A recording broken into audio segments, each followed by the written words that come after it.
So today I'm going to be doing a build video for 3-piece Lone Star, 3-piece Hunter's Faith. This is a gear set and combination that I don't think is going to change all that much. If anything, it's gotten better over the course of the PTS, better than it was at the start. So the bonuses that I'm going to be using are no 4 pieces, 2 sets of 3 pieces, and the only thing that may receive a change is Hunter's Faith. It may get down-tuned from 20% to maybe 10% or 15%. Either way, this will still be a viable combination of gear. It will still be an extremely competitive build, and it will still absolutely shred players when used properly. Now, I can't demonstrate myself using it super well, using it properly. It performs well, and for someone like me who's new to PC and does not have all that much gun skill, it is still going to work, and I can still kill people just based on the sheer power of the build. However, I'm going to get mauled because my positioning is bad, my gun skill is bad, my aim is bad. But someone who has an abundance of experience in PvP on PC is going to be able to use this build like no other. It's extremely competitive. Now, with the nerf to Reckless, with the nerf to Savage, there's a lot of things that you could be running that might be good, but this right here is what I've found to be one of the best builds I've created so far. I am still waiting for tomorrow, I guess, Eastern time, when the United States gets the gear vendor that's going to give me all the maxed out gear. I'm going to be producing a ton of build videos that hopefully are going to be really close to the final versions that are going to make it into the live game. So right now, I'm thinking that this build will hold up in the live game. That's why I'm putting it out there right now instead of waiting. Even though it's not perfectly min-maxed, it's actually about 25 to 30% less effective than it could be, and it's still already extremely, extremely good. Now, I'm not going to advertise this build as a snapshotted DPS build, because currently just sitting at the base, I'm at 431,000 on the meter. That's deflated again because of the conditional bonuses of LMGs, and other gear set pieces, etc. However, if I do snapshot correctly, I can reach well over 600,000. If I actually min-max the build properly, probably about 800 or 900,000 on the meter for chunks of about 10 seconds at a time. And during those 10 seconds, I don't think that there's any other build I've encountered personally to date, if I had good gun skill and good aim, that could beat me. However, I don't, and as a result, I can't definitively say that, but I think in the hands of someone with good gun skill, again, this build is going to be unstoppable. So talking about 3-piece Lone Star, this has actually improved since the launch of the PTS. It is now 8% LMG damage and 8% shotgun damage rather than a flat amount of 1,000. Now, what this means is that looking at the base damage on guns, and this is actually the new LMG. I don't think this was supposed to make it into the game, but it's a really good LMG, and I hope it stays in. I hope they don't take it out, but they're probably going to. Either way, this build performs just as good with any other LMG, except maybe your meter will read slightly lower. But the L86, really competitive. The M60, extremely competitive, if not even more so because of the base damage and mag size, and you're freed up to, instead of running mag size as a major attribute, you can run RPM or something like that. But anyways, this is what I'm using, the LMG MG5, really cool gun. I hope it remains in, great RPM, great mag size, and what it's going to do is make your meter read slightly higher, maybe because it is a little bit better than the other LMGs out there. But looking at the base damage on the MG5, it's 18.6. So 8% of 18.6 thousand, 1% would be, what, 186? So moving on, 8% of that is well over 1,000, okay? So it's over 1,000 damage, which means in reality, and even with a higher base damage gun like the M60, it would be even higher. The Lone Star is now giving me more per bullet damage than it previously did, because now it's a weapon percentage damage increase, which is great. I've always been about those. I've been talking about it for like since the inception of the channel, how weapon percentage damage bonuses are the real god roll. They're the hidden gem in the game, and that a lot of people ignore them. Well, now there it is on the gear, so that's even better for me. Using the 3-piece Lone Star, pairing with the 3-piece Hunter's Faith for 20% headshot damage. This is not explicit of a marksman rifle. This is for any gun in the game, so fully automatic, semi-automatic, doesn't matter. You get the 20% headshot damage. I foresee that almost all PvP builds on console, unless this is down-tuned to about 10 or 15% at least, will start to run 3-piece Hunter's Faith because it's easier to land headshots. Everybody ADS. Aims down sights on console as opposed to hip fire on PC. There's a very big difference between the two platforms I've noticed in, switching over, the way people fight and the way the juking works, but that's for a different video. So 20% headshot damage, and then using an LMG, and then I'll talk about my talents and my skills later. So each individual piece that I'm running, it's important to run armor on your chest piece, hands down. That's a no-brainer. You have to roll armor. I roll at least 2 pieces of stamina. As you can see, high stamina here. I've rolled into, one of my mods is a firearms mod, and all the stats get a base 148, and then on top of that, you get your main stat, which is stamina. EDR is fine to roll. I would prefer something else. Maybe health on kill, though that actually received a serious nerf since the first phase of the PTS. The health on kill is not nearly as good as it used to be. But overall, this is a great chess piece. I like it quite a bit. So moving on to my Lone Star Mask. Damage to elites, that's not really super critical. Excuse me. It's good for PvE, but I would prefer maybe skill power. Maybe. Critical hit chance would perform in PvP as well. There's other things that you can roll on your mask. Maybe health on kill for anyone that's still quite attached to that. But again, it did receive a huge nerf. So I'm saying damage to elites is passable. And I did have to re-roll away from electronics for this mask. So the thing isn't perfectly min-maxed, but it's definitely going to perform the way I need it to. And then moving on to my holster, armor is what you're going to roll on your holster for sure. You're going to want to roll armor on every single piece of gear that it's possible to roll armor on. And what that's going to allow you to do is reach nearly max mitigation, possibly. If you have average rolls on all of them, then you're not going to actually be at max mitigation. However, if you get the maxed out possible roll on everything and then also use mods in your gear that have armor, you can reach 60% mitigation in World Tier 4. And I think personally that that's going to be the norm. That's going to be the meta. That's what PvP is going to revolve around. Everybody's going to still have max mitigation. Everybody's going to be using armor mods and rolling armor on every gear piece. There will be fringe builds, but they're going to get annihilated in a matter of a few bullets by a build just like this. Regardless of how large your heal is, if I actually snapshot my bonuses correctly, I can kill anyone through any heal. Maybe not me personally because I have bad aim. But anyways, that's beside the point. Moving on to the backpack, armor, again on the backpack, always rolling that, really high firearms roll. Over 5,000 firearms is kind of the standard right now. If I had to pick right now what the metagame is in this version of the PTS, it's MG5, 5,000 firearms, and then I guess maybe 3-piece Lone Star to get it a little bit higher.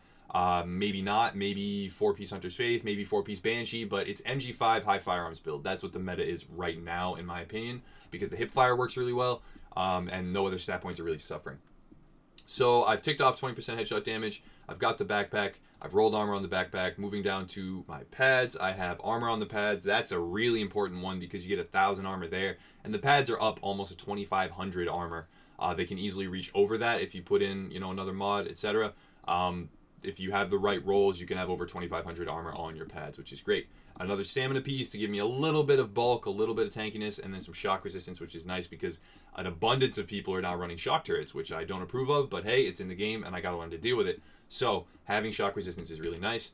And then the gloves, you definitely want LMG damage. I've re-rolled for that. With this build, it's critical to have LMG damage on your gloves and have the 3-piece Lone Star, and then you get as high base damage as possible to make that 8% LMG damage even more powerful. Health on kill is okay. I would prefer critical hit chance considering how much of a nerf it got, but it's good to get at least a little bit of health back every time you kill an enemy. And considering how squishy most of the NPCs are, that's going to be really helpful to you. So talking about the gun, this is why the build is actually 25 to 30% less effective. I have prepared, which I'm never going to use in PvP. I have destructive, which doesn't translate to PvP. And then I have brutal in the 3rd slot. That's like the worst slot for brutal. Like, you don't want brutal in the 3rd slot. You want it in the 1st or 2nd slot. And then in the 3rd slot, you want competent or, maybe even fierce. Something to do with electronics that you're not going to be able to tick off otherwise. However, if I were to have prepared and competent, that's already easily a 20% net increase to the build's snapshotting potential and a 20% increase to overall damage it can deal for, chunks of time of about 10 seconds. I don't have either one of those, so I'm forced to do it with this, but it's still extremely competitive even while not having the God roll version of the MG5. Moving on to my abilities. For abilities, I talked about this in the last video, you have to run Pulse with Conceal. Looking at the base amounts, it's 15 and 13 for critical hit chance and critical hit damage. It's still 15 and 13. It's still 15 and 13 for all 3 of these versions of Pulse. And then the only one that changes, it's 15 and 21. So you're not even getting 10% critical hit damage, and you're just losing the ability to completely mitigate enemy pulses. So there's absolutely no reason to run Tactical Scanner. There's none. That ability is bad now. You want to run Scrambler at all times and have 100% uptime with multiple people in your squad running Scrambler to stop the enemy from being able to pulse you. Because the thing that matters now is not the critical hit damage. That's kind of minimal. It's the critical hit chance. 15% actually makes a difference in PvP encounters, and you want to be able to stop them from getting that on you at all times, and they're going to be doing the same. So I foresee a meta where everybody's running Scrambler and nobody can pulse anyone. That's just personally what I see coming. Other, you know, countermeasures like smart cover with concealment, that might come into play. Who knows? But smart cover cops a huge nerf. Smart cover doesn't even give you offensive capabilities other than stability and accuracy now. It only gives you a small damage resistance bonus. Smart cover just basically got stripped of what it was. You can't bounce it anymore in terms of tagging it, coming off, and then fighting, you know, for 5 seconds with the bonus still active. It doesn't work. So anybody relying on that is going to be in a really bad spot moving forward. Then I'm going to be using Booster Shot. Now, I don't have Vigorous, so I probably should be running Overdose. However, I'm going to be using Booster Shot because it just accurately demonstrates a higher tier of snapshotting damage. And because even when fighting, you know, outside of my overheal, if I don't have an overheal, sometimes I'm in a squad that they can give me the overheal themselves. And then I can put the Booster Shot down and help them. So there's ways around the fact that I don't have Vigorous. But right now I'm going to be using this just to demonstrate how powerful the build can be. For talents, this is the critical one. You need Tactical Advance. This is becoming more and more one of my favorite talents in the game on PC in the PTS. I think it's really good. It's another way to get a percentage weapon damage bonus, and it's really, really powerful. I think that On the Move is great because of the reduced time to kill. You can oftentimes kill agents without actually rifle butting them if you're, you know, moving, you know, ADS or even hip firing and skirting circles around them. You can kill an agent with a half of a magazine and then proc On the Move, which is really good. And you can easily proc On the Move on NPCs. Also, One is None still works. I like it. It does jam your gun from time to time, but significantly less than it used to, so I really enjoy that talent. And then Strike Back is really great for me. I like the reduced cooldowns. You can run Triage in a team setting because the 15% times 3 equals 45%. And if you can all pop this at the same time on each other and proc it on all the team members, this is going to work for you. You're going to recharge your cooldowns insanely quickly. It is good. In a team setting, Combat Medic is just another method of healing because with the reduction in triage spam, with the reduction in how effective heals are, and the fact that you can't weave them and multi-proc them means that Combat Medic and any other alternative form of healing has become more powerful and more sought after. So there are a lot of things you could run. Chain Reaction now, it procs with grenades, and grenades are really powerful. So if you're looking for something, you can swap out, you know, maybe One is None or Strike Back if you're going to be using grenades frequently, or, you know, if you are going to use a Sticky Bomb or something like that. Chain Reaction is still good. 20% more from the blast. It's not 40% anymore, so this isn't kind of the end all, but 20% on top of a really huge number is an even bigger number, so it still matters. It's still good. Precision is okay. If you're not going to be running pulse, then definitely pick up precision. Tech support actually works quite well now with the skills that it's intended to work with, so there's a lot of different things that you can use that are good and competitive now because there's diversity in the builds and there's diversity in the talents.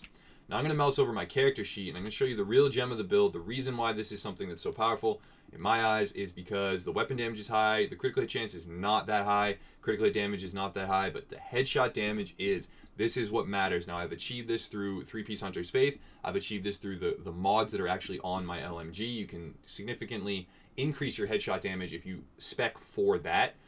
You can spec for different things now with the new form of weapon mods. I would say that speccing into damage, critical hit chance, or critical hit or headshot damage is going to be really, really, really powerful. But you can spec into accuracy and stability if you want to, and both of those are quite competitive, and they allow you to control your gun better and get back to that old 1.3, 1.2 style of play where everything was a laser beam. At the cost of damage, though. So I think it's important to note that you have to sacrifice things in order to get other things, and there's trade-offs now, which is what this game drastically needed. So I'm going to go out into the Dark Zone and show you the snapshotted bonus and how much damage it does. I'll show you before and after on some NPCs. If I encounter a player, I'll shoot them. Hopefully, you know, I'll have a chance at winning. I don't have the best gun skill in the game. I don't claim to. But what I do enjoy is running around and killing everything that I see extremely fast with this build. That was a super fast time to kill. Like, super fast. I have not encountered a build that can kill things faster than this one. I just haven't. I am going to try and kill this player and demonstrate. So if I were to go here, I'm not even proccing a fast on the move. I've got this, and then I can't even land shots. Let me go ahead and recharge. I can't even land shots to go rogue. As soon as I land headshots, though, he procced the buff, and he ended up getting me. We were trading. I was hip firing. I was relying on RNG of the hip fire and trying to land headshots. Definitely good trade to him. He beat me there. But the build is competitive. I didn't have, you know, tactical advance procced. I didn't have booster shot procced. and in the end my gun skill just failed. But anyways, I'm going to show you the snapshotted bonus, the per bullet damage after snapshotting, and hopefully that will actually drive home how effective the build can be in the right hands. I can't stress that enough, in the right hands. So let's go up here and then we'll do a tactical advance as far as we can. If you can manage to do this before a fight, you will find that, alright, I can't go from here. I have to find the right place to do the tactical advance. This will work. So, looking at the base damage, I have 431 on the meter, right? And then per bullet damage at 18.6. So now, let's go ahead and proc tactical advance, and then booster shot, and I'll show you the change in stats. Now I have 677 and 319 with per bullet damage of 29.1. Now this is not counting the 19% damage to targets out of cover. The 29.1 will further be increased by almost 20% if the target is out of cover, and then not having responsive or competent because I have prepared destructive brutal. So imagine an additional 20% on top of that. So once you have snapshotted all these bonuses, yes, I can't demonstrate it properly. Yes, the meter is not the end-all thing that you should be looking at, but this build, when snapshotted correctly in a fight, can drop players with a couple of bullets from a fully automatic LMG with 100 bullets in the magazine. So there's a lot of things about this build that are overpowered, and in the right hands, this is actually going to be unstoppable. And I'm not sure if this is going to make it into the game with the MG5 in particular. I'm sure that's going to get removed. It almost 100% will be.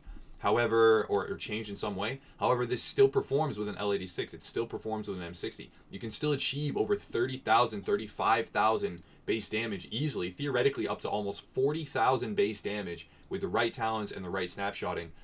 That's per bullet damage. And what that's going to do, hold on, let me see if I can get this guy. And what that's going to do is, oh no, did he run away?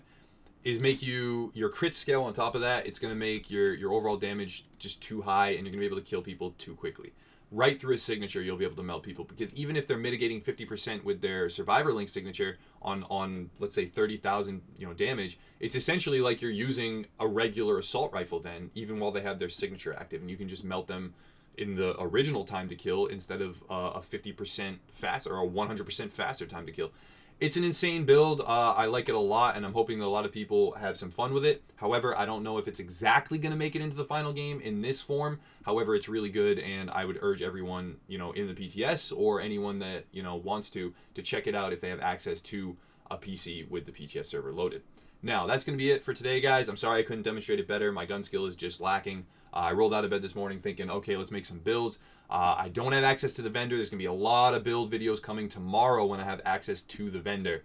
So definitely stay tuned for that if you want to. And a lot of those are going to apply directly to the live game. I'm going to be showing you exactly how to build with what's in the PTS and what will make it into the final game, hopefully, and be doing a ton of content. So if you're looking forward to that, please check it out. And you got me in my menus. As always, guys, thanks for watching and have a nice day.